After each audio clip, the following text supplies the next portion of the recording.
అందరికీ స్వాతంత్ర దినోత్సవ శుభాకాంక్షలు. ముందుగా హ్యాపీ ఇండిపెండెన్స్ డే. బానిసత్వం నుంచి విముక్తి పొంది ఈ రోజుకి కరెక్ట్ గా 80 సంవత్సరాలు కంప్లీట్ చేసుకున్నాం.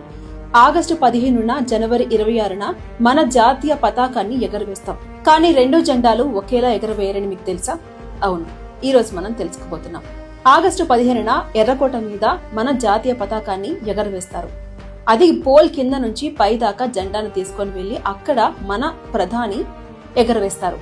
మనం బ్రిటిష్ నుంచి విముక్తి పొందాం, బానిసత్వం నుంచి విముక్తి పొంది స్వాతంత్రాన్ని సంపాదించుకున్నాం అనే దానికి సింబాలిక్ గా చెప్పొచ్చు. జనవరి 26న 1950లో మనకి రాజ్యాంగం అనేది అమల్లోకి వచ్చింది. ఆ రోజు ఆల్రెడీ పోల్ కి జెండా ఉంటుంది, జెండాని ఎగరవేస్తారు, సెల్యూట్ చేస్తారు. దానికి అర్థం ఏంటంటే ఆల్రెడీ మనకు ఒక రాజ్యాంగం ఉంది, అది మన గర్వానికి సింబాలిక్ గా చెప్పొచ్చు.